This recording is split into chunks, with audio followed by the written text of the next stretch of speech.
Dia dan yang lain pulang ke rumah. Di rumah sakit hanya meninggalkan Bian untuk menjaga Pak Juli. Beberapa suster sudah ditugaskan memeriksa sang mertua secara berkala. Juga perawatan yang lebih intensif supaya cepat sembuh. Selain Lintang yang harus istirahat, Yuda juga memikirkan kesehatan bayinya dan juga lain, sebab hanya mereka penyemangatnya saat ini. Lintang menghampiri Ibu Fatimah yang duduk di kursi taman. Wanita itu nampak melamun dengan menatap senja yang mulai tenggelam. Ibu lagi mikirin apa? Duduk di samping Bu Fatimah.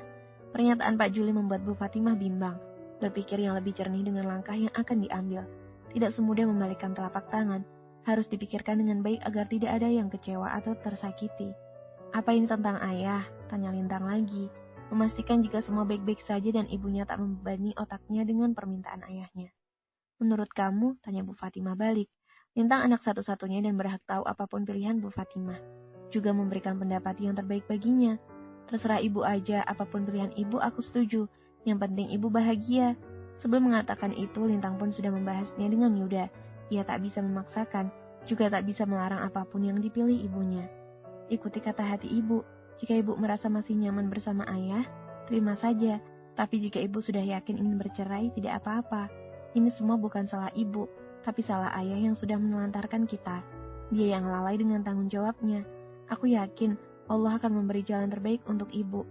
Bu Fatimah memeluk Lintang dengan erat, mencari sandaran untuk berbagi keluh kesahnya, meyakinkan hati untuk menjatuhkan pilihan secepatnya dan sebaik mungkin. Di dalam rumah, tepatnya di ruang makan, Lain maunya makan sama siapa? Yuda sudah mulai bosan saat Lain terus menutup mulutnya, bahkan sekalipun tak mau makan jika bukan Lintang yang menyuapi.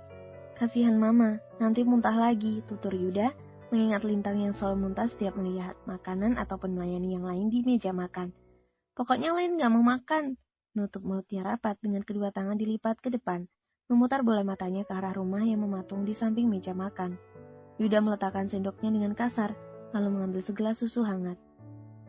Kalau begitu minum susu, minta Yuda kemudian. Loh, bukannya Lain waktunya makan, Mas? Lintang yang baru saja masuk duduk di samping Lain, menatap piringnya masih dipenuhi dengan makanan.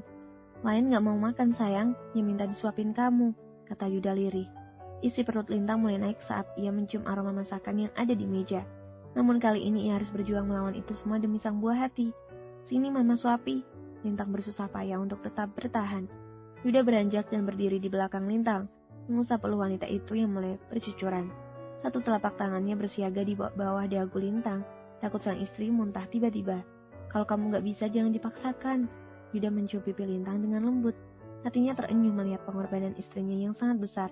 Bisa kok mas, kasihan Lain, berbicara dengan bibir bergetar.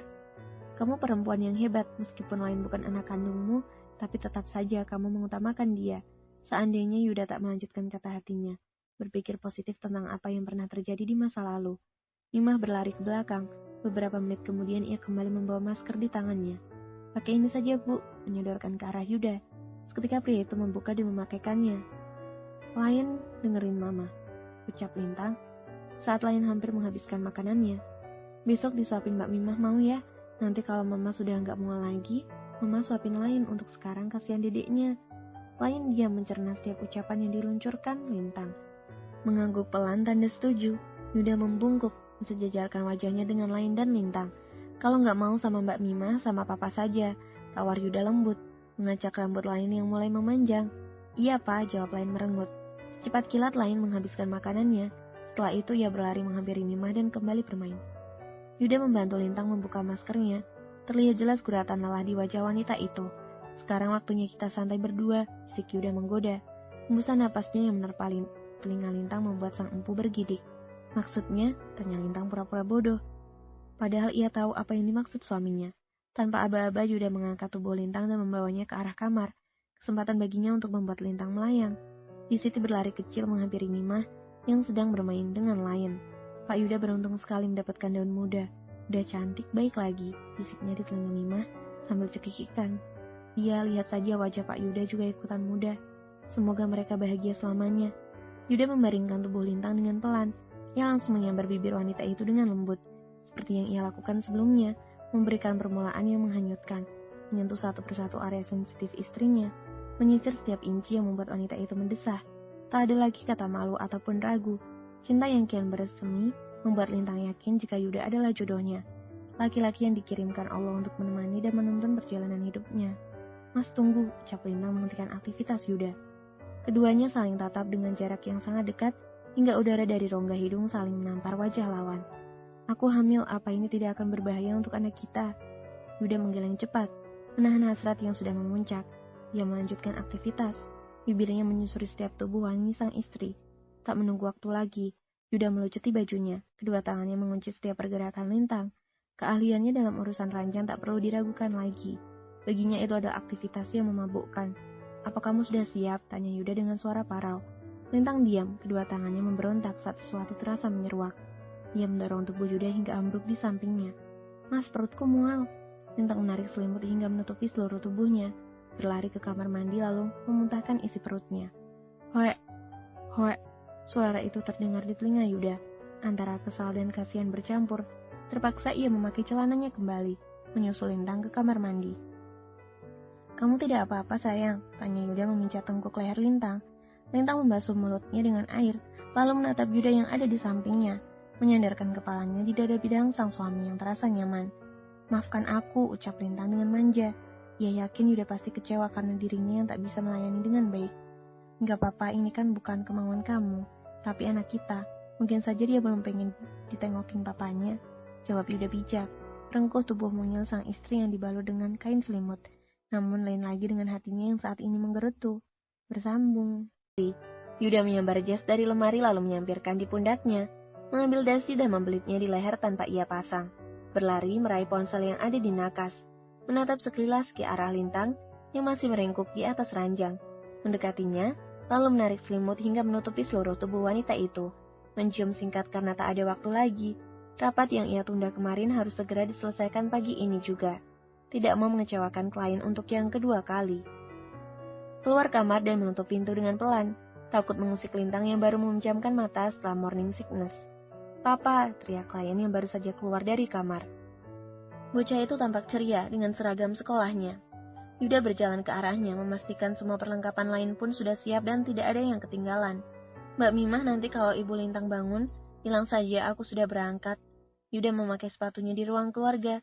Setelah itu, satu tangannya membantu merapikan rambut Lion, sedangkan yang satunya lagi memegang benda pipihnya yang terus berdering. Lion ke sekolah sama siapa, Yud? Tanya Bu Fatimah dari arah ruang makan. Sama aku saja, Bu. Nanti pulangnya biar dijemput supir, jawab Yuda buru-buru, meneguk segelas susu yang tersaji tanpa ingin menyentuh makanan. Ibu nanti mau ke rumah sakit jenguk ayahnya Lintang. Sebentar lagi kayaknya bakalan ada yang CLBK. Yuda menghentikan aktivitas, menghampiri Bu Fatimah yang sedang menata makanan di ranjang. Maaf Bu, tapi aku nggak bisa menemani Ibu. Ada rapat penting di kantor. Biar nanti supir yang mengantar. Salam buat ayah. Yuda merasa bersalah. Nggak apa-apa, pekerjaan kamu lebih penting. Ibu juga akan cepat pulang, kasihan Lintang di rumah sendiri, jawab Bu Fatimah santai, memasukkan bekal di tas Lain sebelum berangkat. Mama di mana, Pak? Tanya Lain celingukan mencari seseorang yang pagi ini belum ia lihat. Mama belum bisa anterin Lain, dedeknya ngantuk, sayang, jawab Yuda dengan halus yang langsung dimengerti putranya. Mereka keluar dari rumah menghampiri Pak Didin yang ada di samping mobil. Yuda memelankan ayunan kakinya saat melihat bukan mobilnya yang disiapkan, melainkan mobil khusus untuk mengantar Lintang saat pergi. Loh Pak, kok pakai mobil istriku, memangnya mobilku kemana? Tanya Yuda antusias. Menatap ke arah garasi hanya tinggal satu mobil, itu pun paling Yuda benci. Di bengkel Pak, baru tadi saya bawa ke sana, waktunya servis. Yuda berdecak kesal, menatap jam yang melingkar di tangannya. Tidak mungkin ia memakai mobil Lintang yang akan dibawa Bu Fatimah. Tak mungkin juga ia memakai mobil di garasi yang belum dibersihkan. Memanggil Andreas pasti akan terlambat, mengingat waktu yang sangat sempit. Tin, tin. Sebuah mobil mewah masuk dari arah gerbang. Yuda dan Lain hanya menatapnya dari jauh. Seorang wanita cantik turun dari sana. Lain, sapanya dengan ramah, merentangkan kedua tangannya dengan lebar. Lain mendongak menatap Yuda, setelah itu menatap wanita itu. Otaknya mengingat pitutur Lintang beberapa waktu yang lalu. Mama, ucap Lain lirih, namun masih bisa didengar oleh Natali. Natali menutup pintu mobil, berjalan lenggang menghampiri Lain yang masih ada di samping mantan suaminya. Lain mau berangkat sekolah, tanya Natali dengan nada lembut. Lain mengangguk pelan. Jika dulu terus menyerahkan Lain pada pengasuh, kini Natali nampak halus dan perhatian, memeluk Lain dengan erat dan mencium pipi gembulnya. Ngapain kamu kesini? Tanya Yuda datar. Ia tak ingin lagi berhubungan dengan Natali, meskipun ada Lain di antara mereka. Ia menganggap wanita itu bukan siapa-siapa dan tidak berhak untuk bertemu dengan putranya seenaknya sendiri. Aku ingin bertemu lain, aku kangen sama dia, Mas, ungkap Natali menyatakan tujuannya. Sebagai seorang ibu, Natali tetaplah merasa tersiksa. Perceraian membuatnya tak hanya kehilangan suami, tapi juga harta yang berharga dalam hidupnya, yaitu Lain, bocah yang ia kandung dan lahirkan dengan penuh perjuangan. Perpisahannya dengan Yuda merampas kebahagiaan yang sempat tercipta. Kini hanya ada kesepian meliputi hidupnya yang belum juga memutuskan untuk menikah lagi. Maaf Pak, mobilnya baru bisa diambil nanti siang, Pak Didin menyela setelah mendapat kabar dari bengkel. Baiklah, kalau begitu aku naik kendaraan umum saja. Narik tangan Lain dengan sigap Natali menghentikannya. Kembali hingga kini Lain berada di tengah-tengah kedua orang tua. Pakai mobilku saja, takutnya Lain terlambat. Mendengar kata terlambat membuat Yuda kembali teringat pada pekerjaannya di kantor. Iya Pak, nanti kalau Lain terlambat bisa dihukum Bu Guru, ucap Lain seperti yang selalu didengar dari gurunya. Tak ada pergerakan, Yuda nampak enggan jika harus berhubungan dengan mantan istrinya. Namun sepertinya saat ini ia tak bisa menolak permintaan putranya. Ia terjepit dalam suasana yang membingungkan dan akhirnya mengutamakan Lain. Mas Yuda, aku tidak ada niatan apapun. Semua ini aku lakukan demi Lain anak kita. Ayo Pak, Lain meraih tangan Yuda dan mengajaknya ke arah mobil Natali. Baiklah, tapi ingat, hanya kali ini saja ya. Pinta Yuda serius. Lain mengangguk dan membuka pintu mobil bagian belakang. Sedangkan Yuda yang mengemudi dengan Natali duduk di sampingnya. Dalam perjalanan Yuda tidak mengucap sepatah kata pun. Natali dan Lain sesekali bercanda. Mereka nampak akrab saat membahas robot kesukaan Lain. Lain mau nggak mama beliin lagi, tawar Natali, melirik arah Yuda yang sedikit pun tak tertarik dengan pembahasannya. Lain pun menatap papanya, lalu menatap mamanya lagi dan mengangguk pelan. Kapan-kapan Lain mau jalan sama mama? Tanya Natali merayu. Mau. Akhirnya Lain menjawab dengan girang, mengingat beberapa minggu ini jarang jalan-jalan. Yuda berdehem, seketika Lain menundukkan kepalanya. Ia tahu itu kode supaya dirinya tetap patuh dengan semua yang pernah dikatakan sang papa. Tapi harus sama Mama Lintang, imbul Lain. Terpaksa Natali mengangguk, mengiyakan ucapan Lain. Ternyata wanita itu sudah menguasai Mas Yuda dan anakku. Setibanya di sekolah Lain, Natali ikut turun, mengantar hingga ke gerbang, melambaikan tangannya ke arah Lain yang berlari bersama ibu gurunya. Yuda turun menghampiri Natali. Terima kasih, aku harap kamu tidak melampaui batas. Natali tersenyum, tak mengindahkan ucapan ketus Yuda. Matanya saat ini fokus pada dasi sang mantan yang sedikit melenceng. Aku tahu batasanku, jangan khawatir. Ngomong-ngomong, istri kamu kemana? Kenapa dia tidak merapikan dasimu? Tanpa meminta izin, Natali langsung merapikan dasi Yuda. Bukan urusan kamu. Yuda menepis tangan Natali, lalu pergi meninggalkan tempat itu. Natali tersenyum penuh kemenangan. Aku memang tidak bisa merebut hatimu lagi, tapi aku bisa merebut hati Lain. Dengan begitu aku bisa mendapatkanmu kembali. Ini yang ibu minta. Seorang pria bertubuh kekar menghampiri Natali dan menyerahkan sebuah kamera. Aku ingin melihat reaksi istri kecilmu itu, pasti dia cemburu melihat ini semua. Natali menyimpan ponselnya, memberikan amplop pada pria itu lalu kembali menaiki mobil. Terpaksa menikahi Duda Tampan. Karya autor Nadiro, mengisi suara Aristi Zuma, bab 73, syarat. Lintang duduk di ruang tengah, matanya terus fokus pada amplop yang ada di depannya. Ia seperti diteror oleh wanita-wanita yang menyukai suaminya. Setelah Claire yang mengirim foto pasaran, kini giliran Natali mengirimkan sebuah foto yang menurutnya sangat rendahan. Apa aku harus turun tangan dan menjadi pengawal Mas Yuda, supaya mereka tidak bisa berulah? Ucapnya kesal, ingin merobek gambar itu, namun ia ingin Yuda pun melihatnya sendiri. Kenapa mereka bisa bertemu? Apa ini sengaja atau hanya kebetulan? Sedikit pun hatinya tak merasa cemburu melihat itu, namun tetap saja jengkel melihat suaminya disentuh orang lain. Apalagi status mereka adalah mantan, yang seharusnya dibuang pada tempatnya. Lintang lama-lama geram diganggu wanita-wanita yang nampak tidak laku, atau memang sengaja mereka mengejar Yuda yang tampannya luar biasa. Sayang, kamu harus sabar, punya papa tampan di atas rata-rata, harus terima konsekuensinya. Mengelus perutnya yang masih rata. Suasana rumah sangat sepi, hanya ada Bisiti dan Mbak Mimah, membuat Lintang jenuh. Ia meraih ponselnya, lalu menghubungi Yuda, ingin memberi kabar pada pria itu tentang apa yang dilakukan Natali. Tersambung. Beberapa menit kemudian Yuda mengangkat teleponnya. Suara lembut menyapa, tak lupa sebutan mesra pun diluncurkan untuk Lintang. Apa kamu sudah makan? Tanya Yuda sambil mengetik sesuatu di laptop, menjepit benda pipihnya dengan pundak. Sudah, tadi dapat kiriman dari Bu Natali. Yuda mengerutkan alisnya, terpaksa ia mengalihkan otaknya pada sang istri yang terdengar ketus. Maksud kamu apa? Tanya Yuda memutar kursi kebesarannya. Kini ia menghadap keluar jendela. Aku tahu tadi Mas ketemuan dengan Bu Natali, tapi tidak harus mesra juga. Mesra? Yuda jadi bingung, memijit pelipisnya yang mulai terasa pusing. Harus sampai kapan ia terhindar dari kasus dengan para wanita yang membuat hidupnya terus terusik, mengganggu rumah tangganya yang baru berjalan, terjalin rapi. Sayang, aku tidak pernah mesra dengan orang lain selain istriku. Meskipun ilmu agamaku tipis, tapi aku tahu mana yang boleh dan tidak. Tadi dia hanya mengantarkan Lion. Karena mobilku di bengkel, terpaksa aku menemani Lion. Tapi setelah tiba di sekolah, aku naik kendaraan umum. Panjang lebar Yuda menjelaskan membuat hati Lintang lega. Meskipun ia tetap percaya pada sang suami, tetap saja harus mendengarnya secara langsung. Sekarang mendingan kamu istirahat, jangan pikirkan apapun. Percayalah, aku tidak akan mengkhianati kamu. Aku tahu rasanya diselingkuhin itu sakit, dan aku tidak akan melakukan hal yang sama, ucap Yuda meyakinkan. Lintang tertunduk lesu. Ternyata mempunyai suami tampan dan mapan tak sebahagia dan semulus yang ia bayangkan. Banyak cobaan yang harus dihadapi jika ingin rumah tangganya langgeng. Cepat pulang, aku kangen, ucap Lintang kemudian mengutarakan isi hatinya. Iya sayang, sebentar lagi aku pulang. Sekarang kamu makan, setelah itu tidur. Tunggu aku. Setelah memutus sambungannya, Yuda kembali fokus dengan pekerjaannya. Ia pun tak ingin berlama-lama menjauh dari Lintang. Apalagi pergulatannya sempat gagal itu membuat Yuda ingin terus mencobanya lagi. Tok tok tok. Ketukan pintu membuat Yuda menoleh. Masuk, sahutnya tanpa menghadap. Ternyata sang asisten yang kini merangkap menjadi sekretaris yang datang. Ada apa Andre? Tanya Yuda. Maaf Pak, saya mengganggu. Ada mahasiswa magang yang ingin bertemu Bapak, ucap Andreas. Bian, tebak Yuda seketika. Sebab hanya pria itu satu-satunya siswa yang magang yang pernah berinteraksi dengannya.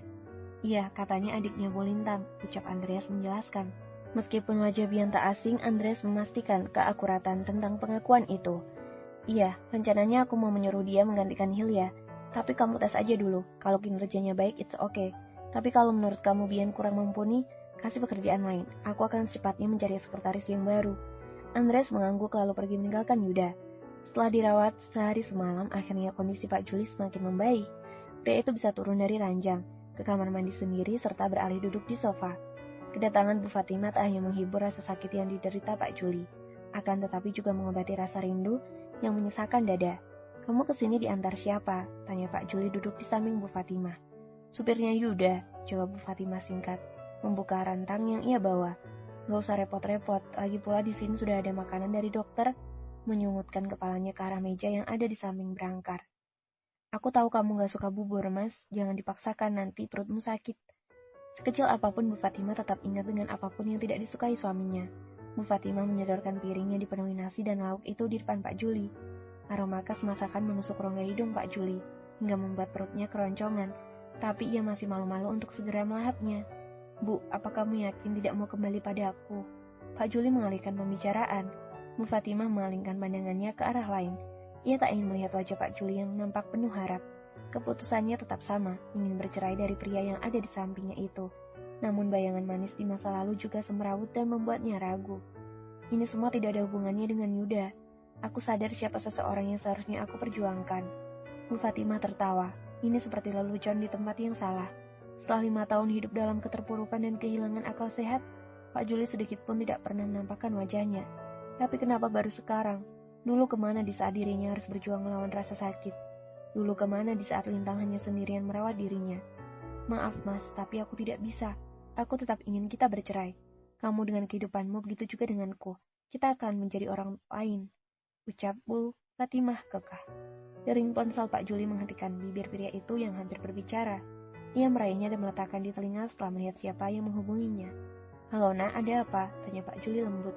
Bu Fatimah mengusap air matanya lalu mendekat, ingin mendengar suara Lintang. Gimana keadaan ayah? Sebenci apapun, Lintang tetap saja tidak tega melihat ayahnya yang saat ini sakit. Apalagi itu semua adalah ulah ibunya.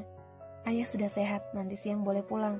Jangan khawatir, jaga bayi kamu dengan baik. Ayah sudah tidak sabar ingin menimangnya. Terdengar suara gelak tawa dari sudut bibir Lintang. Entah sudah sekian lama akhirnya Pak Juli bisa melihat kedua wanita yang sangat berharga dalam hidupnya. Masih lama ayah, gak tahu kenapa dedeknya ingin daklus sama opanya. Aku mau kesana tapi nungguin Mas Yuda, dia belum pulang. Kak, suara berat dari ambang pintu membuat Lintang menoleh. Ia meletakkan ponselnya tanpa memutus sambungannya. Bian, ngapain kamu kesini? Tanya Lintang menyelidik. Aku kesini disuruh jadi supirnya Kak Lintang. Katanya itu syarat untuk menjadi sekretaris di kantor Kak Yuda. Lintang hanya menahan tawa mendengar sebuah syarat yang tidak masuk akal. Bersambung. Pengisi suara Aristi Zuma, bab 74, pendarahan. Jam pulang sekolah. Anak-anak berhamburan menghampiri jemputan masing-masing. Lain celingukan, mengedarkan pandangannya ke arah gerbang dan juga tempat parkiran. Tidak ada Pak Didin dan juga tidak ada yang ia kenal. Seperti biasa, Lain duduk di kursi yang ada di depan sekolah. Itu adalah tempat khusus bagi mereka yang menunggu. Baru beberapa menit santai, senyum bocah itu mengembang melihat Lintang berjalan ke arahnya. "Mama!" teriaknya sambil berlari.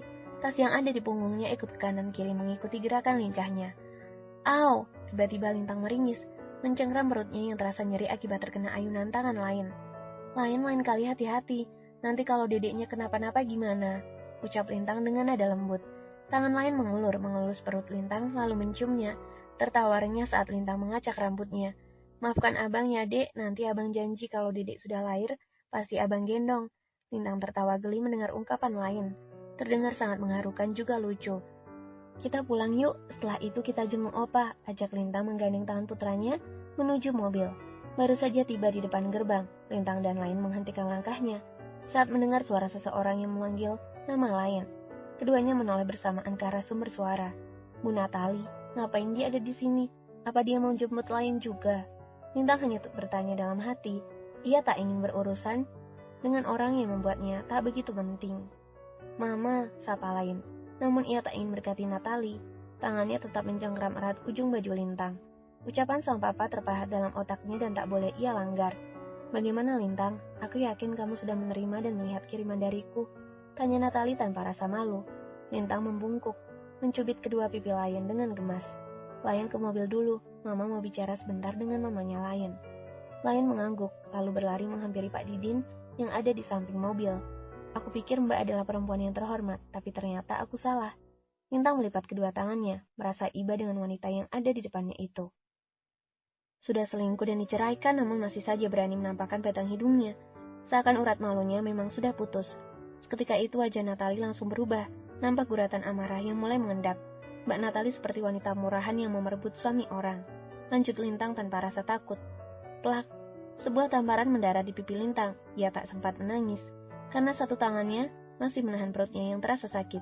Pak Didin yang melihat kejadian itu langsung berlari dan berdiri di hadapan Lintang, menghalangi tangan Natali yang hampir saja menjambak rambut sang majikan. "Lebih baik ibu pergi dari sini, kalau tidak saya akan laporkan pada Pak Yuda," ancam Pak Didin dengan tegas, menunjuk arah mobil milik Natali. "Ya Allah, kenapa perutku sakit sekali?" keluh Lintang dalam hati. Tangannya merangkul punggung Pak Didin, lalu perlahan bersandar di tubuh pria itu. "Bu Lintang tidak apa-apa?" tanya Pak Didin antusias, menopang punggung Lintang yang hampir ambruk. "Pak, hubungi Mas Yuda, bilang sama dia. Perutku sakit," ucap Lintang lirih.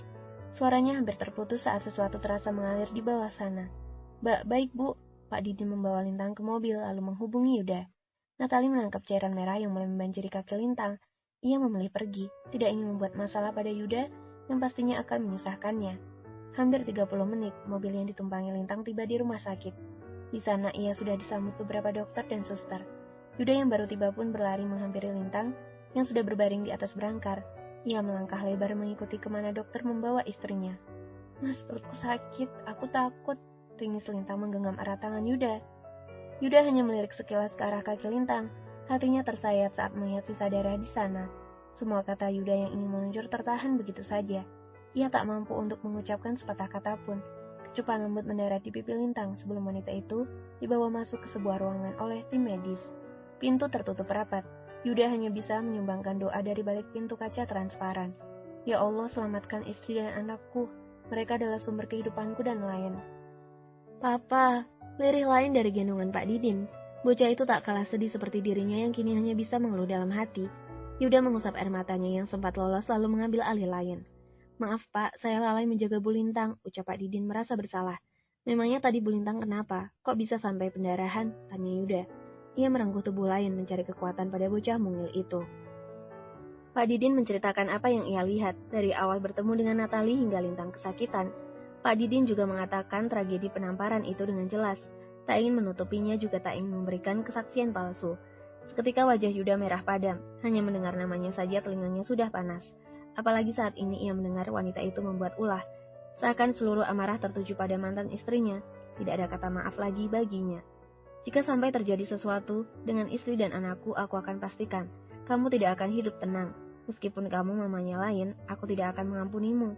Memukul dinding hingga tangannya memar. Yuda, kamu apain di sini? Tanya Bu Fatimah dari ujung ruangan. Jalan mendekati sang menantu yang masih tampak redup. Yuda hanya menoleh tanpa menjawab. Saking paniknya, ia sampai lupa memberi kabar pada sang ibu mertua. Bahkan Yuda pun tak memberitahu mama dan papanya. Lintang pendarahan, Bu, jelas Yuda yang membuat Bu Fatimah syok. Apa? Bu Fatimah tak kuat lagi. Ia menghempaskan tubuhnya di kursi besi yang ada di depan ruangan. Pak Didin, tolong kasih tahu ayah kalau Lintang dirawat di sini. Titah Yuda pada sang supir, lalu ia merogoh ponselnya menghubungi kedua orang tuanya. Tak berselang lama Pak Juli datang dengan jalan yang sedikit tertatih-tatih. Di mana Lintang? Tanya Pak Juli. Yuda hanya menunjuk ke arah dalam, sedangkan Bu Fatimah masih sibuk dengan tangisannya. Cobaan apa lagi ini? Kapan putriku bahagia? Setelah dia menderita karena ulahku, kini ia harus berjuang dengan masalah lain. Pak Juli duduk di samping Bu Fatimah. Meskipun permintaannya sudah ditolak, ia tetap berusaha menenangkan wanita itu. Pintu terbuka lebar. Seorang dokter menghampiri Yuda yang nampak lesu dan bersandar di dinding. Bagaimana keadaan istri dan anak saya, Dok? Wajah wanita yang ada di depan Yuda tersenyum tipis. Bu Lintang tidak apa-apa, bayinya juga selamat. Tapi saya sarankan beliau untuk tidak melakukan aktivitas berat. Dada Yuda terasa sejuk bak tersiram air es. Bahan karya autor Nadiro. Pengisi suara Aristi Zuma. Bab 75. Peringatan. Tidak ada anugerah yang terindah selain bisa melihat sang istri kembali tersenyum. Ketakutan yang sempat mencekam kini lenyap saat Lintang melambaikan tangannya ke arah Yuda. Meskipun masih terbaring lemah, setidaknya Yuda bisa melihat istrinya itu membuka mata dan baik-baik saja. Lebih lagi, bayi yang diidam-idamkan itu selamat. Yuda tak bisa membayangkan jika terjadi sesuatu yang buruk pada istrinya. Pasti dia akan menyalahkan diri sendiri yang tak bisa siaga di sampingnya. Aku nggak apa-apa, tadi hanya terlalu ceroboh saja. Jawab Lintang sebelum pertanyaan diluncurkan. Ia yakin, suaminya pasti akan marah jika tahu penyebab ia pendarahan. Jangan menutupi apapun dariku, sergah Yuda dengan tatapan intimidasi. Ia paling tidak suka jika ada yang menyembunyikan sesuatu darinya, apalagi menutupi masalah yang sangat serius. Pipi kamu kenapa? Tanya Yuda sembari mengelus pipi Lintang dengan lembut. Meskipun sudah tahu Yuda ingin mendengar sendiri dari bibir Lintang. Apa aku harus berbohong? Tapi ini tidak adil bagi Mas Yuda. Dia harus tahu apa yang terjadi padaku. Bu Natali sudah keterlaluan. Tadi Bu Natali menamparku karena aku bilang dia seperti perempuan murahan. Mengucapkan dengan penuh penyesalan. Sebab tadi Lintang terbawa emosi. Yuda menahan tawa, membenamkan wajahnya di ceruk leher Lintang. Mencium aroma khas yang membuatnya tenang. Ia membayangkan ekspresi Natali tadi, pasti sangat marah. Maafkan aku, kata Yuda menaikkan kedua kakinya, memiringkan tubuhnya dan memeluk Lintang.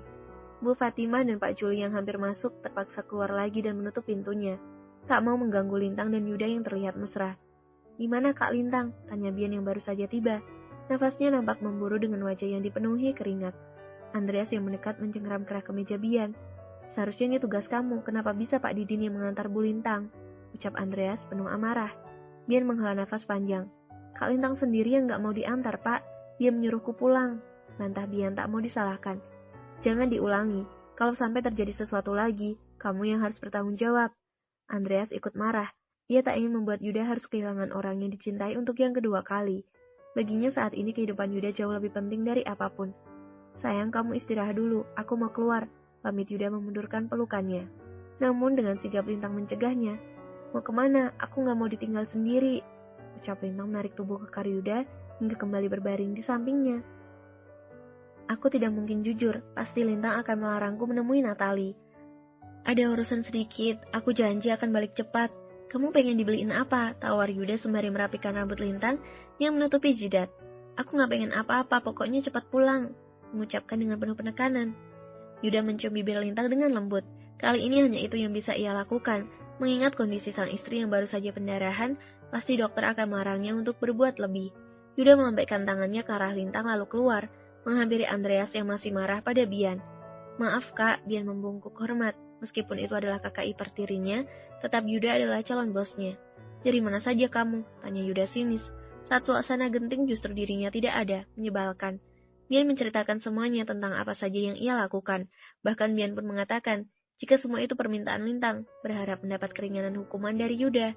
Andreas, kamu jaga Lintang. Yuda menatap adik tirinya yang masih menunduk. Kamu ikut aku sekarang. Berjalan meninggalkan ruangan setelah pamit pada Ibu Fatimah dan Pak Juli. Bu Fatimah masuk menghampiri Lintang yang masih setia di atas berangkar. Suamimu mau kemana? Tanya Bu Fatimah duduk di sisi ranjang, menyapa wajah Lintang yang masih sedikit layu. Gak tahu Bu, katanya ada urusan penting. Urusan penting, tapi kok sama Bian? Andreas disuruh jagain kamu di depan. Lintang hanya tersenyum tipis. Pasti Mas Yuda mau bertemu dengan Bu Natali. Ini rumah siapa, Kak? Tanya Bian membuka kaca mobil. Matanya menyusuri bagian depan rumah yang sangat mewah. Tidak perlu banyak tanya, sekarang turun. Titah Yuda ketus sambil membuka seatbelt. Sebagai ajudan, Bian langsung turun mengikuti langkah Yuda menuju pintu depan. Sekali ketuk, pintu terbuka lebar. Sebuah kebetulan, orang yang Yuda cari sudah mematung di depannya. Wanita yang pernah dicintai dan mengisi harinya, mewarnai hidupnya dan memberikan semangat. Namun kini, statusnya hanya mantan dan tidak ada lagi tempat di hati Yuda. Aku ingin bicara dengan kamu, ucap Yuda dengan nada datar. Ini pasti tentang kejadian tadi. Apa Lintang mengadu pada Mas Yuda? Yuda masuk tanpa disuruh. Ia duduk di ruang tamu, kini kehadirannya di rumah itu seperti orang asing yang bertamu. Natali ikut duduk di seberang meja. Wajahnya sedikit pucat, memendam ketakutan, menundukkan kepalanya, menghindari mata Yuda yang menatapnya tajam. Mau bicara apa, Mas? Tanya Natali gugup melirik ke arah Bian sekilas. Jangan pura-pura tidak tahu, kamu hampir saja membunuh anak dan istriku, tapi masih bilang bicara apa, hah? Bentak Yuda. Nada bicara yang sangat tinggi tak hanya membuat Natali terkejut, namun juga membuat jantung Bian seakan berhenti berdetak. Tak menyangka di balik kelembutan Yuda pada Lintang, ada sifatnya yang arogan, bahkan wajahnya merah pada mbak monster yang siap menelan mangsanya. Yuda menyandarkan punggungnya, jika melihat Natali tak hanya masalah Lintang yang melintas, namun juga kejadian masa lalu yang membuat darahnya semakin mendidih. Aku harap ini yang pertama dan terakhir kamu menampar Lintang, karena jika itu sampai terjadi lagi, aku pastikan kamu tidak hanya menjadi gembel, tapi hidup kamu akan hancur seperti abu. Ancam Yuda lalu beranjak. Aku pernah main-main dengan ucapanku, jika kamu masih berulah, itu artinya kamu menantangku. Yuda pergi. Begitu juga dengan Bian yang mengikutinya dari belakang. Setibanya di mobil, Bian menatap Yuda yang duduk di sampingnya. Tadi itu siapa, Kak? Tanya Bian berani. Meskipun Yuda masih selalu ketus padanya, Bian tak peduli. Baginya saat ini harus bisa merebut hati Yuda. Mantan istriku, jawab Yuda singkat. Bian membulatkan matanya menatap manik mata Yuda dalam-dalam, antara percaya dan tidak. Bagaimana bisa kakaknya itu menceritakan wanita yang sangat cantik bak bidadari dan memilih Lintang yang terbilang di bawahnya? Kenapa kakak bercerai dengan dia? Tanya Bian lagi sambil menyalakan mesinnya. Karena dia selingkuh dan aku tidak bisa hidup dengan orang yang sudah mengkhianatiku. Jelas Yuda tanpa aling-aling. Bian hanya manggut-manggut mengerti. Begitulah yang mungkin terjadi pada Pak Juli dan Bu Fatimah. Bersambung. Pengisi suara Aristi Zuma, bab 76, menyatukan. Hampir 2 minggu, akhirnya Lintang bisa melihat wajah tampan suaminya kembali. Masuk ke ruangannya dengan wajah yang ceria, bibirnya dibalut senyum, sorot matanya nampak bahagia. Seakan ada sesuatu yang baru saja didapat. Dari mana dia? Lintang mengucap dalam hati, menatap gerak-gerik Yuda yang sangat aneh. Dia adalah lelaki angkuh, harga dirinya tinggi dan berwibawa, namun juga saat ini menjadi suami baik hati dan penyayang. Kini Lintang sudah menguasai kepribadian Yuda dan isi hati pria itu. Tak sulit baginya untuk menebak apa yang baru saja dia lakukan. Mas, kamu dari mana? Tanya Lintang sambil bangun, menurunkan kedua kakinya dengan bantuan Yuda. Bian meletakkan barang belanjaannya di sofa. Beli itu, hanya menunjuk beberapa paper bag yang berjajar rapi. Lintang tidak tahu apa yang dibeli suaminya. Matanya menatap Yuda dan Bian bergantian. Ada yang disembunyikan dari mereka. Ya, Lintang tahu, tapi dia bisa apa? Memaksa pun percuma, karena saat ini tak memiliki upah untuk itu. Tubuhnya masih lemah dan tidak bisa melayani sang suami. Maksud aku bukan itu.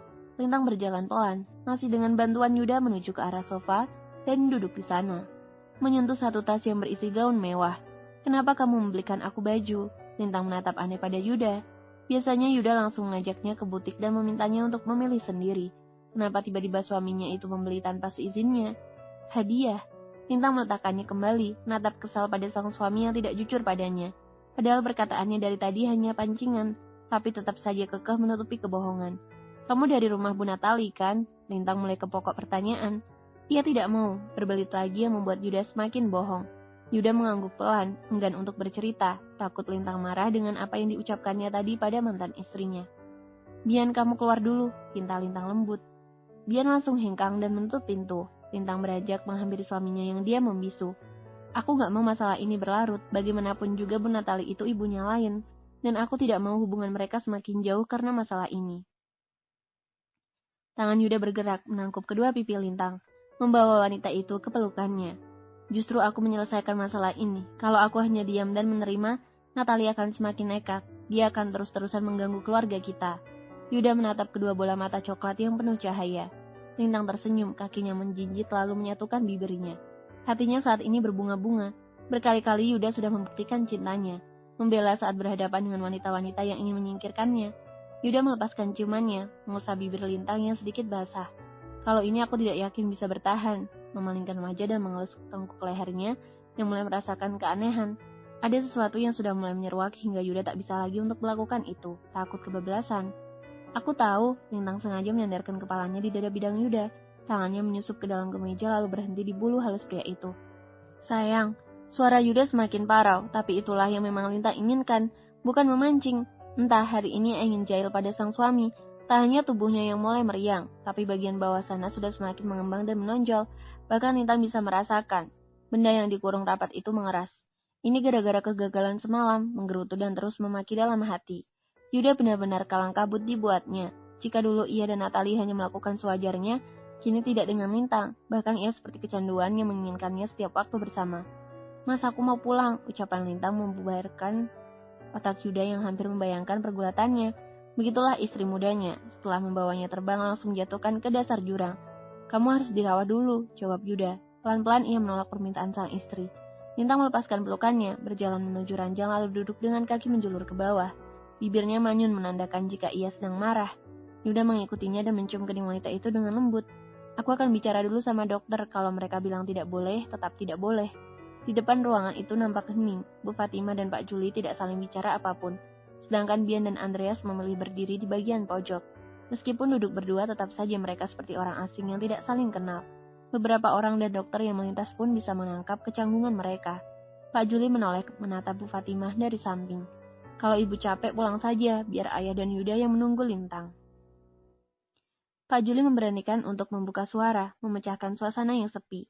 Bu Fatimah menggeleng tanpa suara, 10 jarinya yang menyatu menandakan jika dirinya merasa tak nyaman dengan kehadiran Pak Juli. Bian melirik ke arah mereka sejenak lalu mendekatkan bibirnya ke telinga Andreas. Setelah itu sang sekretaris pun menoleh ke arah pasangan yang kini ada di ambang perceraian. Kamu yang belum menikah, bantu mereka, mengucapkannya pada Bian. Namun itu mencolok pada dirinya yang sendiri sampai saat ini masih menjomblo. Bian menghampiri Bu Fatimah dan Pak Juli, bersimpuh di depan mereka. Raih tangan keduanya lalu menggenggamnya dengan erat. Kalau ayah dan ibu bisa bersatu, kenapa harus pisah? Menatap Pak Juli dan Bu Fatimah bergantian, menyatukan tangan mereka, menyambung tali yang sempat putus karena sebuah kesenangan sesaat. Bu Fatimah membisu, ia tak ingin berkomentar apapun, sebab hatinya saat ini pun mulai diliputi keraguan karena banyak yang mendukung. Lintang yang dari tadi mengintip di pintu pun keluar dan berdiri di belakang Bian. Aku setuju sama Bian, mengutarakan jawabannya. Kamu sudah memaafkan ayah, tanya Pak Juli memastikan. Lintang sekilas menoleh pada sang suami, pria yang dulu juga pernah melakukan kesalahan padanya dan sang ibu. Tapi Lintang bisa membuka hatinya untuk dia, bahkan sekarang mengabdi padanya. Aku sudah memaafkan ayah, tapi jangan sampai melakukan kesalahan untuk yang kedua kali. Hati Pak Juli terenyuh, anak yang pernah disia-siakan ternyata berhati mulia. Ucapan terima kasih saja tak akan cukup untuk menebus dosanya. Bagaimana Bu? Tanya Lintang meyakinkan. Bu Fatimah merasa dirinya terpojok. Keputusannya untuk bercerai pun mundur seketika. Namun ia tak boleh lengah begitu saja. Kesalahan Pak Juli yang sudah mengkhianatinya tidak patut untuk dimaafkan dengan mudah. Aku akan menguji ketulusanmu lagi. Jika memang kamu benar-benar taubat, pasti kamu akan sabar menunggu jawabanku. Untuk saat ini aku belum bisa memilih. Biarkan waktu yang menjawab. Bu Fatimah meninggalkan yang lain. Tak ingin menjadi tahanan dan terus diinterogasi. Malu dengan mereka yang masih muda. Gagal kan? Ini semua gara-gara Mas. Lintang menyalahkan sang suami yang sebenarnya tidak ada sangkut pautnya dengan itu semua. Pengisi suara Aristi Zuma. Bab 77. Pengaruh buruk. Bu Fatimah tetap tinggal di rumah Lintang. Sedangkan Pak Juli tinggal di rumah sederhana. Rumah yang memiliki banyak kenangan indah, namun juga terselip kenangan pahit. Tempat yang menjadi sejarah kehidupan bagi keluarga Lintang. Mengantarkan mereka hingga kini, tak bisa dipungkiri. Lintang pun pernah bahagia di sana meskipun berakhir tangis. Meskipun jarak jauh, Bu Fatima tak khawatir dengan apa yang dilakukan Pak Juli. Baginya saat ini tidak perlu membebani dirinya yang sudah tua. Cukup mengikuti alur dan memilih mana yang harus ia ikuti. Suara tawarnya menghiasi telinga Bu Fatima yang berada di dapur bersama Bi Siti. Kendati pun Yuda melarangnya untuk beraktivitas, tetap saja Bu Fatima tak bisa diam. Tangannya gatal dan terus ingin melakukan sesuatu. Kamu harus sering periksa, takut bayi kita kenapa-napa. Yuda tak henti-hentinya mengelus perut Lintang. Entah kenapa kali ini ia sangat posesif pada sang istri. Lintang tak menanggapi, matanya tetap fokus pada layar di depannya, sedangkan tangannya sibuk merogoh camilan dari toples. Bu Fatimah datang menghampiri keduanya, memberitahu jika makan siang sudah siap. Mas aja yang makan, aku nggak mau, tolak Lintang yang masih menikmati camilannya. Nggak boleh gitu, kamu harus makan, kasihan perut kamu, ucap Yuda sedikit memaksa. Setelah kejadian kemarin, ia tak bisa membiarkan Lintang seenaknya sendiri. Terpaksa Lintang ikut beranjak, mengikuti Yuda menuju ruang makan. Baru mencium aromanya saja, hidung Lintang sudah nyengir, isi perutnya sudah mulai naik. Padahal makanan itu kesukaannya, tapi bayinya seakan malah menolaknya. Jangan dipaksa, Yud, kasihan Lintang. Dia tidak mungkin mencelakai bayinya sendiri. Nanti kalau sudah 3 bulan ke atas, pasti akan pulih kembali. Tutur Bu Fatimah yang menyiapkan piring untuk Yuda. Tapi masih lama, Bu, bantah Yuda tak mau kalah. Ia tetap menarik kursi untuk Lintang duduk, melayani wanita itu dengan berbagai makanan yang dianjurkan dokter. Lintang menutup mulutnya dengan kedua telapak tangan saat Yuda menyodorkan sendok ke arahnya. Kalau nggak mau bilang saja, pengen makan apa, tapi jangan jauh-jauh mintanya, ucap Yuda menawarkan diri, namun juga memasang tameng. Takut Lintang memintanya membeli makanan di luar kota seperti kala itu. Lintang mengerutkan alisnya. Ucapan sang suami justru memancing lidahnya yang memang dari tadi menginginkan sesuatu. Kata orang, setiap kemauan ibu hamil itu harus dituruti, kalau tidak anaknya ileran, iya kan Bu? Sindir Lintang melirik Yuda yang mulai menyantap hidangannya. Sabar Yuda, bagaimanapun juga istri kamu yang lebih berkuasa. Anggap saja ucapannya itu adalah perintah yang harus kamu lakukan. Yuda mengangguk cepat meskipun hatinya menggerutu. Pintu depan terbuka lebar. Lion dengan tas yang menggantung di punggungnya masuk. Tak seperti biasa yang langsung berlari menghampiri Lintang dan memeluknya. Kali ini bocah itu berjalan menuju kamar tanpa menoleh ke arah mama dan papanya. Lion, bahkan panggilan Lintang pun diabaikan dan terus melanjutkan langkahnya. Setelah masuk ke kamar, Lion menutup pintunya dengan keras, hingga Yuda meletakkan sendok di tangannya. Kenapa dia? Tanya Lintang cemas. Itu bukan Lion yang ia kenal. Yuda mengangkat kedua bahunya, menatap pintu kamar yang tertutup rapat. Mungkin tadi berantem sama temannya, sahut Bu Fatimah. Biar aku yang bicara, Mas lanjutkan makan saja. Lintang beranjak, lalu berjalan ke kamar sang buah hati. Sebagai seorang ibu, Lintang tak bisa mendiamkan begitu saja perilaku lain yang sedikit tak wajar. Lain buka pintunya, seru Lintang sambil mengetuk pintu. Meskipun ia bisa masuk, tetap meminta izin, memberi contoh yang baik pada Lain. Tidak ada jawaban dari dalam yang membuat Lintang semakin gelisah. Sayang, buka pintunya, Mama mau bicara. Ulang Lintang lebih mengeraskan suaranya. Ceklek, pintu terbuka selebar tubuh Lintang. Ia masuk menatap Lion yang duduk di tepi ranjang dengan wajah melengos dan tak ingin menyapa dirinya. Kayaknya lagi ada yang marah. Lintang membuka gorden jendela, merapikan beberapa mainan lain yang sedikit berantakan. Matanya melirik Lion yang masih bergeming dengan kedua tangan dilipat di dada. Benar-benar keturunan Yuda Anggara, angkuhnya luar biasa. Lintang duduk di samping Lion. Bocah itu menggeser duduknya menjauh dari Lintang. Marah sama mama, tebak Lintang. Lion masih membisu, wajahnya semakin cemberut saat Lintang mengulurkan tangan ke arahnya.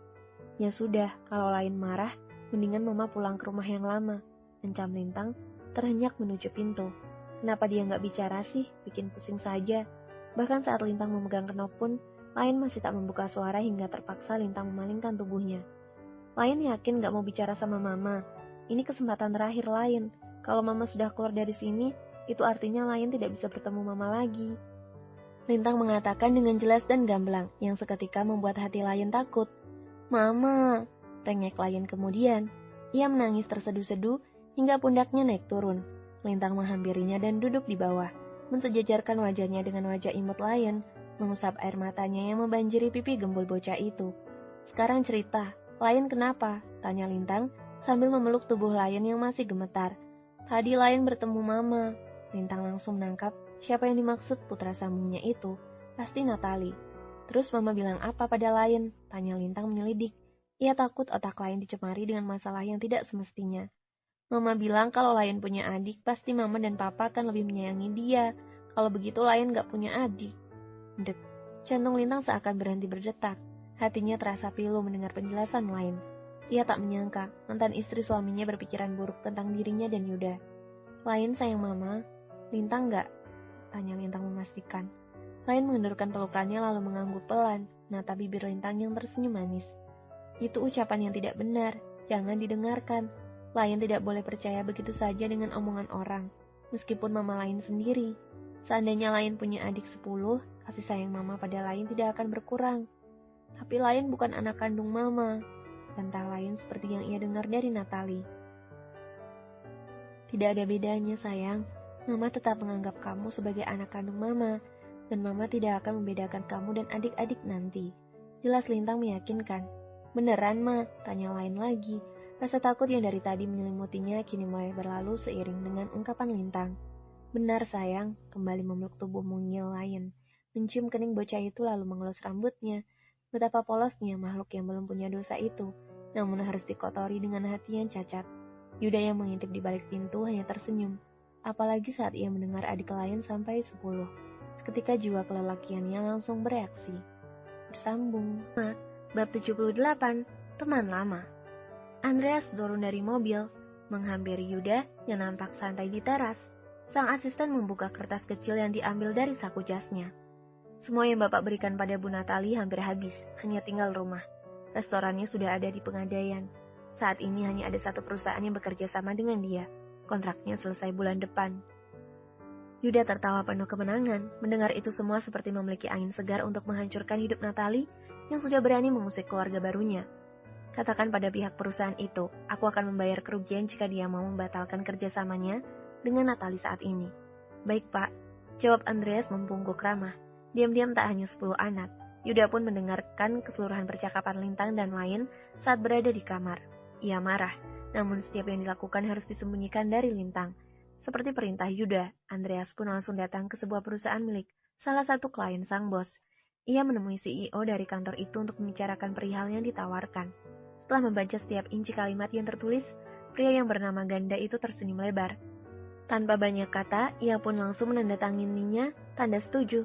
Itu bukan hanya keuntungan, namun bak durian runtuh yang menimpa dirinya. Terima kasih atas kerjasamanya. Pak Ganda mengulurkan tangan, berjabat dengan Andreas yang juga merasa diuntungkan. Sebab ia tak perlu bersusah payah untuk merayu. Baru saja membuka pintu, Andreas tersentak kaget saat benda keras membentur dadanya. Aduh, keluh suara cempreng yang ada di depannya. Andreas hanya menggeleng, menahan rasa nyeri yang menjalar, menatap rambut panjang yang menutupi wajah orang yang menabraknya. Emma, kamu ngapain? Sapa Pak Ganda menghampiri Andreas. Gadis bermata coklat dengan pipi tembem itu mendongak. Tangannya masih setia mengelus keningnya. Menatap Andreas tanpa berkedip. Aku seperti mengenalnya, tapi siapa dia? Emma, seru Pak Ganda membuyarkan lamunan gadis itu. Tersenyum renyah. Matanya tak teralihkan dari wajah Andreas yang tampak kaku, bahkan tak berekspresi meskipun melihat Emma yang cantik jelita. Papa, tanpa menggeser tubuhnya, mencekat Andreas yang berdiri di ambang pintu. Pak Ganda menyugutkan kepalanya ke arah samping, memberi kode pada putrinya untuk menyingkir. Andreas pura-pura merapikan dasinya lalu berdehem. Emma tertawa geli, perlahan berjalan menghampiri papanya yang ada di belakang Andreas. Maafkan anak saya, Pak, ucap Pak Ganda merasa bersalah. Meskipun jabatannya lebih tinggi, tetap saja Andreas adalah orang yang sangat penting. Tidak apa-apa, jawab Andreas tanpa menoleh, kembali mengayunkan kakinya menuju lift. Emma menatap punggung Andreas yang mulai berlalu masuk ke dalam pintu lift yang terbuka. Tangannya melambai saat Andreas menghadap ke arahnya. Dasar anak zaman sekarang, gerutu Andreas. Kamu ngapain kesini? Tanya Pak Ganda pada Emma. Tak menjawab, gadis itu keluar dan berlari menuju tangga darurat. Di lantai dasar, mata Emma terus tertuju pada pintu lift yang tertutup rapat. Bahkan ia tak mengindahkan sapaan para karyawan yang melintas. Apa mungkin ia sudah keluar? Tanyanya dalam hati, mengentak-entakan kakinya kesal.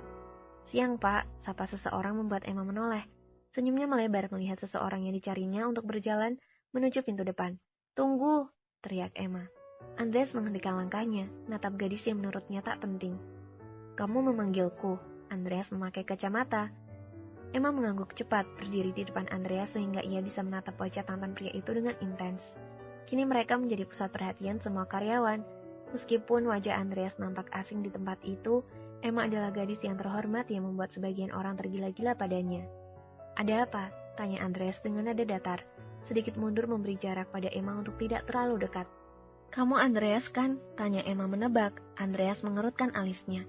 "Dari mana dia tahu namaku? Apa Pak Ganda yang memberitahu dia?" "Iya," jawab Andreas singkat. "Ya ampun," Emma berhamburan memeluk Andreas, yang membuat sang empu tersentak kaget. Bahkan Andreas tak punya kesempatan untuk menghindar, sehingga terjebak pada sebuah drama pelukan. Jantung Andreas berirama lebih cepat. Aroma wangi rambut Emma membuat konsen. "Dari mana dia tahu namaku?" Dek, dek, dek. Detakan jantung begitu memburu terdengar di telinga Emma yang masih menyandarkan kepalanya di dada Andreas. Ternyata Andreas masih saja seperti dulu, selalu gugup saat di dekatku. "Lepas, jangan seperti ini, aku malu," bisik Andreas.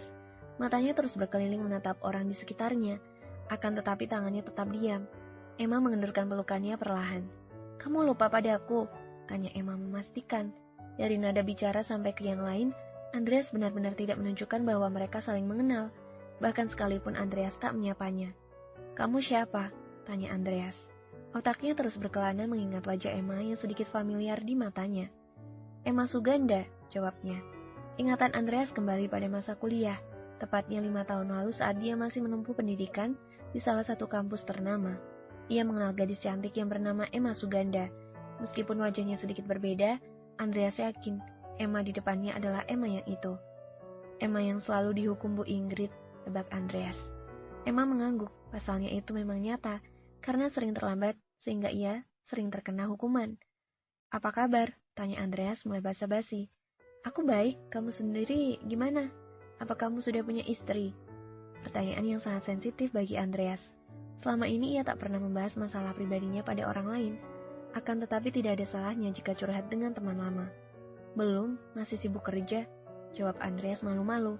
Seharusnya seumurannya memang sudah membina rumah tangga dengan wanita yang dicintai. Namun Andreas masih saja sibuk di kantor dan tak memikirkan asmara. "Sama dong, aku juga belum." Andreas menahan tawa, seolah-olah tak percaya dengan ucapan Emma. "Kita ngobrol di kafe yuk, hitung-hitung nostalgia." Andreas melihat jam yang melingkar di tangannya. Setelah mengingat waktu yang sedikit longgar, akhirnya ia menyetujui permintaan Emma. "Andreas kemana sih? Kenapa HP-nya dimatiin?" Yuda tak henti-hentinya menggerutu. Hampir 3 jam asistennya itu belum juga kembali dan belum memberi kabar tentang kerjasama dengan Pak Ganda. Lintang yang hampir saja tenggelam ke alam mimpi terpaksa bangun setelah mendengar decakan suaminya. "Kamu kenapa sih, Mas?" tanya Lintang memeluk pinggang Yuda dari belakang. "Gak apa-apa sayang, hanya menunggu Andreas. Tadi aku suruh dia ke kantor Pak Ganda, tapi sampai sekarang belum memberi kabar." Tangan Lintang yang tadinya di perut kini turun ke bawah, menyentuh sesuatu yang masih tidur. Entah, ia ingin sekali menggoda suaminya yang mudah terhanyut dengan hasrat birahi yang menggebu. "Sayang, jangan pancing aku," ucap Yuda menahan tangan istrinya. Lintang hanya tertawa geli dan melanjutkan aktivitasnya. Bersambung. Mood yang menghangatkan itu, Lintang mencubit pipinya sendiri, menggerutu, menyesali perbuatannya yang sangat agresif. Ini bukan mimpi, melainkan kenyataan. Apa yang baru saja terjadi, bahkan Lintang nampak menguasai permainan ranjang bersama suaminya. Ia seperti terhanyut dalam gairah yang membara, melepaskannya tanpa berpikir setelahnya. Apakah dia sudah gila? Gila pada duda tampan yang kini menjadi suaminya. "Aku harus bilang apa pada Mas Yuda?" Berkali-kali ia merutuki kebodohannya yang memancing hasrat sang suami dan berakhir dengan pergulatan yang nikmat. Semenjak menikah ini kali pertama Lintang meminta jatah duluan. Ia malu, wajahnya merah merona bak kepiting rebus. Mau diletakkan di mana? Tidak mungkin ia terus bersembunyi di balik kain tersebut. "Sayang, kamu gak lagi tidur kan?" Yuda mengusap-usap wajah Lintang yang masih tertutup selimut. Lintang menggeleng tanpa ingin membuka selimutnya. Pasti dia malu karena sudah meminta duluan. Padahal aku lebih suka kalau seperti ini, artinya tidak hanya aku yang cinta, tapi dia juga. "Ternyata kamu lebih pintar dari yang aku kira," guda Yuda. Setelah puas meringkuk memeluk Lintang, kini ia berbaring lagi, menggunakan kedua tangannya sebagai bantal, menatap langit-langit kamarnya, berimajinasi liar, puas dengan sang istri yang terus menuntunnya dalam surga dunia. "Mas, jangan dibahas lagi, aku malu." Suara manja Lintang terdengar sangat merdu. memberanikan diri untuk membuka sedikit selimutnya, hingga menampakkan mata dan hidungnya. Bibirnya mana? Tanya Yuda saat menoleh. Lintang menurunkan selimutnya, sedikit hingga seluruh wajahnya terlihat manis. Kenapa harus malu? Terima kasih, karena kamu selalu tahu apa yang aku mau. Jangan bosan menjadi istriku. Yuda merapikan anak rambut Lintang yang menutupi pipinya. Lintang menggeser tubuhnya, menopangkan kepalanya di lengan kekar Yuda, menghirup dalam-dalam parfum yang bercampur keringat itu, lalu melingkarkan tangannya. Aku tidak akan pernah bosan asalkan kamu setia. Aku gak suka dihianati. Meskipun aku tidak secantik model atau mantan istrimu, jangan pernah berpaling dariku. Permintaan Lintang adalah amanah bagi Yuda. Dari lubuk hati yang terdalam, ia pun tak ada niat melakukan itu. Bahkan kesetiaannya tak perlu diragukan lagi. Iya sayang. Pintu diketuk dari luar, namun Yuda malah membenamkan wajahnya di pipi Lintang. Ia enggan untuk bertemu siapapun dan ingin terus berdua di kamar. Mas, buka pintunya. Siapa tahu ada yang penting. Pinta Lintang serius. Geli dengan dagu Yuda yang ditumbuhi rambut. Tapi kalau nggak penting kita lanjut ronde kedua ya, ucap Yuda sambil cekikikan. Sebab satu kali saja belum cukup baginya untuk melepas semua yang mengendap. Lintang mengangguk meskipun dalam hati terus berdoa kalau orang yang ada di balik pintu itu akan menyampaikan sesuatu yang penting. Yuda merapikan penampilannya lalu membuka pintu. Ternyata Bisiti yang datang. Di depan ada Pak Andreas, Pak, ujar Bisiti ramah. Sebentar lagi aku keluar. Yuda menoleh menatap Lintang yang ikut turun dari ranjang. Jangan ikut, aku mau membicarakan masalah pekerjaan. Lebih baik kamu istirahat saja. Terpaksa Lintang kembali. Bersamaan Yuda keluar, Lain menerobos masuk lalu naik ke atas ranjang.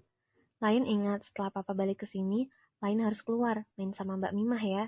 Berbeda dengan Lain yang mengangguk setuju, Lintang malah berdecih. Pasti suami mesumnya itu mau melanjutkan yang tadi. Yuda duduk di depan Andreas. Matanya langsung mengarah ke kamar, takut perbincangannya kali ini didengar oleh Lintang. Kamu kemana saja? Kenapa lama sekali? Tanya Yuda ketus. Meskipun dirinya untung, tetap saja Andreas membuatnya ketar-ketir. Takut tidak berhasil dengan misinya. Tadi saya... Andreas memotong ucapannya. Tidak mungkin ia jujur karena sudah bertemu dengan Emma. Pasti Yuda akan marah padanya. Yuda menatap sang asisten dengan tatapan selidik. Tadi saya bertemu dengan teman lama, Pak. Dia mengajak ngopi sebentar. Lanjutnya dengan lugas. Yuda membuka map yang dibawa Andreas, membacanya secara teliti, memastikan jika penawarannya itu berjalan mulus. Jangan berpikir aku akan diam saja dengan apa yang kamu lakukan. Jika bukan karena Lain, aku pasti akan menghancurkan kamu sekarang juga. Yuda merasa puas, menutup mapnya lagi, menatap Andreas yang senyum-senyum sendiri. Kayaknya Andreas senang banget, memangnya siapa temannya itu, laki-laki atau perempuan. Mas, teriak Lintang yang baru keluar dari kamar. Mendengar nama Andreas, tiba-tiba saja ia teringat pada Gita, sang sahabat. Yuda menyerahkan map tadi pada Andreas. Pria itu langsung memasukkannya ke dalam tas. Alih-alih tidak ada apa-apa di sana. Ada apa? Tanya Yuda menepuk sofa di sisinya yang kosong. Lintang duduk lalu mendengus. Aku punya hutang sama Gita, ucap Lintang. Yuda menahan tawa, bagaimana bisa istri seorang Yuda Anggara mempunyai hutang pada karyawannya sendiri, memalukan. Apa kata dunia? Pasti menertawakan pangkat yang digadang-gadang semua orang. Pantas saja kemarin Gita sepertinya marah padaku. Ternyata kamu belum bayar hutang. Goda Yuda pura-pura terkejut. Aku lupa. Kok bisa? Sergah Yuda yang terus ingin memojokkan sang istri. Lintang menggaruk kepalanya yang tidak gatal. Pokoknya Mas harus tanggung jawab membayar hutangku. Menggoyang-goyangkan lengan Yuda dengan wajah mengibah. Andreas mengalihkan pandangannya. Jika dulu ia merasa biasa saja melihat Yuda dengan Natalie, kini ia sedikit iri dengan keromantisan mereka. Bahkan Andreas sering kali protes dalam hati saat Yuda terus memamerkan kemesraan di depannya. Berapa hutang kamu? Tanya Yuda meraih ponselnya. Kalau nggak salah 700.000, tapi tanya dulu sama Gita, takutnya aku salah. Lagi-lagi Yuda menyerahkan urusan itu pada Andreas, orang yang paling dipercaya, baik urusan bisnis maupun pribadi. Setelah keluar dari rumah Yuda, Andreas langsung menghubungi nomor Gita. Saya, Pak, sapa Gita dari seberang sana. Tanpa sepengetahuan Lintang dan Yuda, Andreas pun sudah lebih akrab dengan karyawannya itu. Kita bisa ketemu nggak? Ada sesuatu yang ingin aku bicarakan. Ini tentang hutangnya Bu Lintang. Hati Gita berdebar-debar. Beberapa kali ia merasa ada yang aneh saat di dekat Andreas. Mengelus dadanya, merealisasikan dirinya untuk tidak besar kepala. Bisa Pak, sekarang saya ada di restoran dekat kantor, ucap Gita ragu-ragu. Aku akan segera ke sana. Andreas memutuskan sambungannya lalu melajukan mobilnya.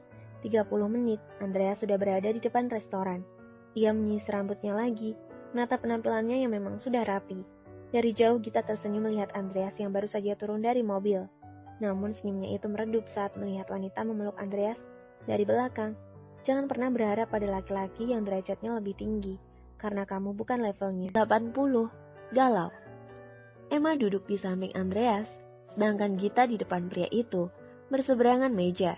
Meskipun mereka lumayan dekat, Gita merasa sangat jauh. Kehadiran Emma membuatnya harus menjaga jarak dengan Andreas yang berstatus bosnya. Gita hanya menjadi pendengar setia percakapan antara Emma dan Andreas, sambil menikmati hidangannya. Tidak ada kesempatan bagi dirinya untuk ikut campur pembahasan yang tidak dimengerti dan memilih diam. "Kamu sering makan di sini?" tanya Emma pada Andreas. "Iya," jawab Andreas singkat. Matanya tak teralihkan dari wajah Gita yang terus menunduk menatap makanannya. "Kamu kapan pulang ke Indo?" Andreas meletakkan sendok dan garpunya. Ia tak selera makan, bukan suasana ini yang ia inginkan. Meskipun Emma terus mencairkan suasana, tetap saja terasa canggung. Apalagi Gita terus membisu hingga Andreas merasa tak nyaman. "Seminggu yang lalu, aku mau membantu papa di sini. Itu artinya aku akan menjadi klien kamu." "Bukan aku, tapi Pak Yuda," jelas Andreas dengan nada rendah. Kenapa harus bertemu Emma sih? Kenapa Gita biarkan suasana tetap saja terasa canggung. Apalagi Gita terus membisu hingga Andreas merasa tak nyaman. "Seminggu yang lalu, aku mau membantu papa di sini. Itu artinya aku akan menjadi klien kamu." "Bukan aku, tapi Pak Yuda," jelas Andreas dengan nada rendah. Kenapa harus bertemu Emma sih? Kenapa Gita juga diam? Apa dia sakit gigi? "Git," sapa Andreas. Gita mendongak, menatap Andreas lalu memelankan kunyahannya. Andreas meraih tisu, mengusap bibir Gita yang terkena saus makanan. Ia tersenyum melihat Gita yang nampak bengong dan terkejut. Dek, dek, dek. Jantung Gita berirama lebih cepat dan berdiskoria. Lagi-lagi sikap Andreas membuatnya terbang melayang. Tak hanya wajahnya yang mempesona, tapi kelakuannya juga menghanyutkan. Sentuhan itu seolah-olah tanda bahwa dirinya sangat spesial di hati Andreas. "Kebiasaan, kalau makan ceroboh," ucap Andreas lirih. Kita menyambar segelas air putih lalu meneguknya. Jantungnya masih berdetak tak karuan dan masih belum bisa dikondisikan. "Aku tidak boleh gugup, ini hanya perhatian sebatas bos dan karyawan. Tidak mungkin Pak Andreas menyukaiku. Aku tidak mau sakit hati." Kita meyakinkan dirinya, meletakkan gelasnya yang sudah kosong, mengusap wajahnya yang dipenuhi peluh. Andreas bisa menangkap kepanikan di wajah kita. Ia tak peduli lagi dengan ucapan Emma. Baginya saat ini adalah Gita. Ya, Gita yang membuatnya tak bisa tidur nyenyak. "Aku kesini mau membayar hutangnya Bu Lintang." Andreas mulai ke pokok pembicaraan. Gita tersenyum renyah. Tak hanya Lintang, dirinya pun lupa dengan uang yang pernah dipinjamkan untuk sahabatnya itu. "Sebenarnya saya sudah mengikhlaskannya, Pak. Tidak usah dibayar. Lagi pula saya sudah menganggap Lintang seperti saudara sendiri. Saya juga sering meminta bantuannya." "Dia ini siapa sih? Sosokan banget, nggak mau dibayar. Kayak orang kaya saja," tanya Emma sinis. Kita menampilkan senyum termanisnya. "Saya memang bukan orang kaya, tapi saya tahu arti sebuah persahabatan. Karena itu lebih penting dari apapun." Hati Andrea sejuk mendengar ucapan Gita. Tak menyangka di kantornya ada satu lagi wanita yang membuatnya tersentuh selain Lintang. Cih, karyawan saja belagu. Andreas menggaruk lehernya, otaknya berkelana mencari perbincangan yang lainnya. Ingin berlama-lama dekat dengan Gita. Kalau tidak sekarang, kapan lagi? Hari-harinya hanya dipenuhi dengan pekerjaan yang tak ada batasnya, hingga ia tak ada waktu untuk bersantai. "Kalian sudah berteman lama?" Kenapa Pak Andreas menanyakan itu? Memangnya penting banget buat dia. Kita mengangguk. "Dari SMP, Pak," jawab kita kemudian. "Kalau Bapak sudah lama bekerja dengan Pak Yuda?" Kita memberanikan diri untuk membuka obrolan yang lain, meskipun masih sedikit ragu karena status yang berbeda. Apa salahnya jika di luar kantor mereka sama saja? "Sudah hampir 6 tahun. Awalnya aku magang di kantor Pak Yuda. Karena kinerjaku bagus, dia langsung mengangkatku menjadi asistennya." Kita kagum dengan pria itu. Meskipun sangat angkuh, kepribadiannya pun luar biasa. Bisa menaklukkan Yuda yang tak kalah angkuhnya. Setelah menghabiskan makanan, Gita mencangklong tas lalu meraih ponselnya. Ia menatap Andreas dan Emma bergantian. "Pak, sepertinya saya harus pulang dulu. Sudah sore," ucap Gita beranjak dari duduknya. "Kenapa dia harus pergi dulu sih? Kenapa bukan Emma?" gerutu Andreas dalam hati. Kesal melihat Gita saat membuka dompet. "Mau apa?" tanya Andreas saat wanita itu mengeluarkan uang ratusan ribu. "Mau bayar," jawab Gita polos. Biar aku saja. Sergah Andreas segera masukkan dompet Gita ke dalam tas sang empu. Terima kasih, kalau begitu saya duluan, pamit Gita. Andreas mengangguk, menatap punggung Gita yang semakin menjauh. Seharusnya kita makan berdua seperti kemarin, tapi sudahlah. Aku harap besok kita bisa berdua tanpa ada yang mengganggu. Terpaksa Andreas menemani Emma menghabiskan makanannya. Setelah itu ia langsung pulang tanpa ingin mampir ke tempat lain. Setibanya di rumah, mata Andreas mengelilingi ruangan depan yang nampak sepi. Tidak ada siapapun di sana kecuali dirinya. Ia sengaja tak menyewa pembantu dan memilih membersihkan rumah itu sendiri saat libur. Pekerjaan yang mapan, kekayaan yang berlimpah, namun hatinya masih kosong. Dunianya seakan kelabu. Andreas melepas sepatunya, berjalan pelan menuju sofa, lalu menghempaskan tubuh lelahnya di sana, menatap layar ponsel yang ada di tangannya. Apa Gita sudah sampai rumah? Tanyanya pada diri sendiri. Menatap gambar Gita yang ia ambil diam-diam, mengelus di bagian bawah, tersenyum manis, mengingat awal bertemu di depan ruangan lintang. Lucu, bahkan kenangan pertama itu terpahat membuat Andreas terkesan. Ting-tung, bunyi notif membuat Andreas mengernyit. Ia langsung membukanya. Ternyata itu pesan dari Emma. Hai Andre, apa kamu sudah sampai di rumah? Itulah pesan yang dikirim Emma. Andreas membacanya dengan malas. Kenapa harus Emma yang mengirim pesan? Seharusnya Gita. Menggerutu kesal namun ia tetap membalasnya. Masih belum menerima dengan kejadian di restoran yang tak sesuai ekspektasinya. Sudah, jawab Andreas dengan tulisan teks singkat. Mahal amat jawabannya, canda Emma melanjutkan percakapannya. Aku capek, malas ngetik, jawab Andreas meletakkan ponselnya di meja. Membaringkan tubuhnya lagi dan memejamkan matanya. Bunyi notif kembali terdengar, namun Andreas tak mengambilnya lagi. Padahal itu pesan dari Gita yang bertuliskan, selamat istirahat, semoga hari besok lebih semangat lagi. Sebenarnya itu bukan kata dari Gita, namun ia hanya mengedit tulisan Andreas yang sering disampaikan padanya dan mengirimkan pada tuannya kembali. Hampir 1 jam menunggu, Gita tak kunjung mendapat jawaban dari Andreas. Matanya berkaca, hatinya mulai runtuh kembali. Harapan yang pernah terselip ia singkirkan jauh-jauh. Seharusnya aku tahu diri, Emma jauh di atas segala-galanya, dan aku tidak boleh berharap lebih dari seorang karyawan. Merutuki kebodohannya yang selalu berpikir akan memiliki nasib yang sama seperti Lintang. Gita menghapus kembali pesan yang sudah dikirim. Ia menonaktifkan ponselnya, belum siap untuk menerima pesan apapun, ataupun panggilan karena hatinya yang lagi galau. Menarik selimutnya dan bersiap untuk beralih ke dunia mimpi yang mungkin akan lebih indah. Bersambung. Mengungkap isi hati. Kita melupakan kejadian kemarin. Hari ini ia harus punya semangat baru melakukan aktivitas seperti biasa. Membantu ibu membereskan rumah lalu ke kantor. Gita membuka helm, menatap parkiran yang masih lumayan sepi. Tersenyum mengingat beberapa bulan yang lalu saat dirinya masih berdua dengan Lintang. Jika berangkat lebih pagi, pasti mereka menghabiskan waktunya di taman, bercanda sebelum menyibukkan diri dengan pekerjaan yang menguras otak dan tenaga.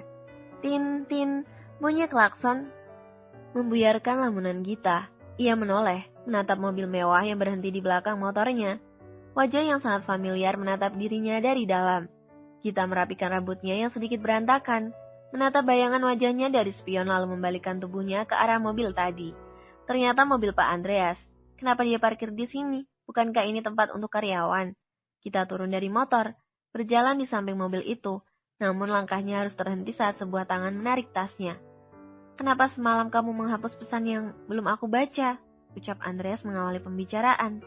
Kita memejamkan matanya sejenak, berpikir untuk tidak terlalu terbawa perasaan yang menggebu.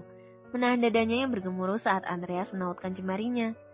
Saya salah kirim, Pak, bohong Gita tanpa menoleh. Tidak mungkin, tukas Andreas tak percaya. Satu karyawan datang dan memarkirkan motornya. Andreas melepaskan tautan tangan Gita, pura-pura bermain ponselnya dan bersandar di mobil. Pagi, Pak. Sapa seorang pria membungkuk ramah di depan Andreas. Dia adalah Samsul, rekan kerja Gita dan Lintang. Bahkan Samsul sangat akrab dengan kedua wanita itu saat dulu masih bersama. Sang asisten hanya mengangguk tanpa suara, sedangkan Gita menatap ke arah lain. Masuk yuk Git, ajak Samsul. Ngapain dia ajak Gita? Apa dia tidak melihatku di sini? Melirik Samsul yang menurutnya sok kegantengan. Kalau aku menolak, Samsul pasti curiga. Kalau aku ikut, kasihan Pak Andreas. Sepertinya dia ingin membicarakan sesuatu. Sebentar lagi, aku lagi nungguin seseorang, jawab Gita asal. Meskipun ia nampak gugup, setidaknya bisa memberi alasan yang sedikit masuk akal. Setelah Samsul menghilang di balik pintu depan, Gita mengelus dadanya. Andreas membuka pintu mobil. Masuk, bisiknya di telinga Gita. Gita celingukkan ke arah kiri kanan. Setelah memastikan tak ada siapapun, ia langsung masuk ke mobil Andreas. Andreas pun ikut masuk, melihat jam yang melingkar di tangannya. Ternyata masih ada waktu 30 menit untuk bisa bersama Gita. Mau kemana, Pak? Tanya Gita sesaat Andreas menyalakan mesin.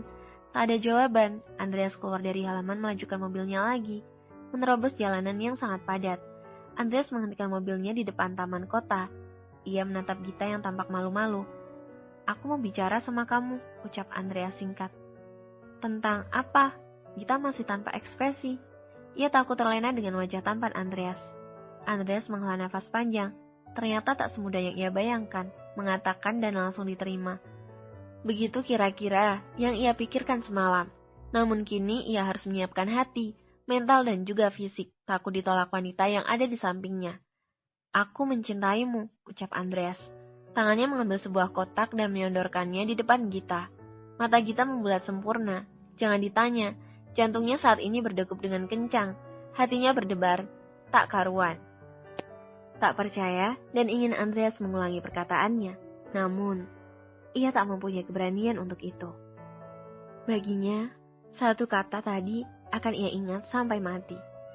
Jam 7:15 waktu setempat. Bertepatan hari Rabu akan menjadi sejarah. Andreas, asisten Yuda menyatakan cintanya untuk Gita. Gadis yang bekerja sebagai karyawan biasa. Aku tidak sedang bermimpi kan? Ini nyata. Pak Andreas mencintaiku. Aku juga mencintainya. Jika saja urat malu itu putus, Gita akan berteriak dan mengatakan pada semua orang bahwa dirinya saat ini berbahagia, dicintai seorang Andreas Bagaskara, bagaikan hujan Gita. Dan aku tidak sedang bermimpi kan? Ini nyata bahwa dirinya saat ini berbahagia, dicintai seorang Andreas Bagaskara, bagaikan hujan yang turun di musim kemarau. Lalu, Gita bertanya penuh penekanan, menatap cincin berlian yang ada di pangkuannya. Ingin Andreas mengartikan dari kata-katanya tadi, maksud dari itu semua. Lalu, kita menikah, seperti Pak Yuda dan Bu Lintang. Seketika Gita mencondongkan kepalanya ke arah Andreas. Tanpa sadar bibirnya mendarat di pipi pria itu, hingga membuat sang empu terbelalak. Dia menciumku, itu artinya dia menerimaku. Apa Bapak mau melamar saya? Tanya Gita memastikan. Ia ingin semuanya tuntas pagi ini juga, tak ingin ada kejanggalan dengan hubungan itu. Iya, aku akan melamar kamu secepatnya, imbuh Andreas.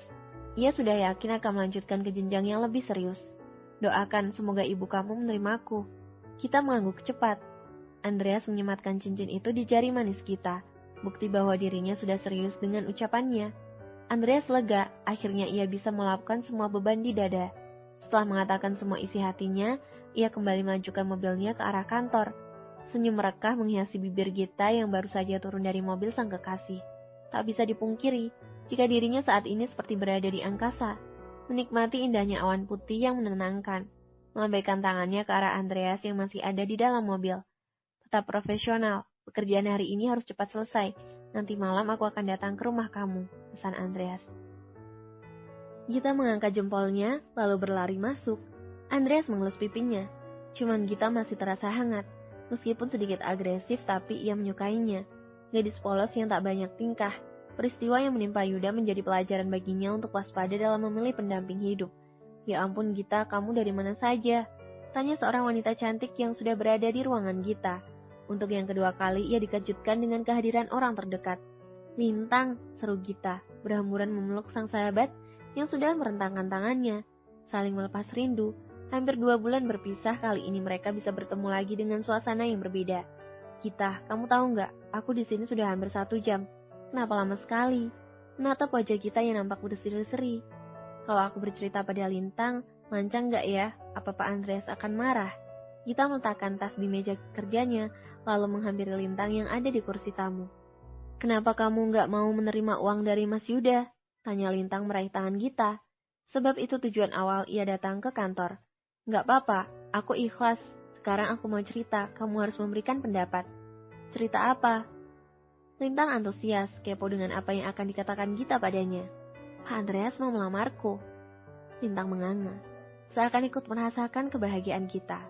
Saking bahagianya, mata Lintang berkaca mendengar kabar itu. Berpelukan lagi dengan erat. Selamat, aku yakin Pak Andreas bisa membahagiakan kamu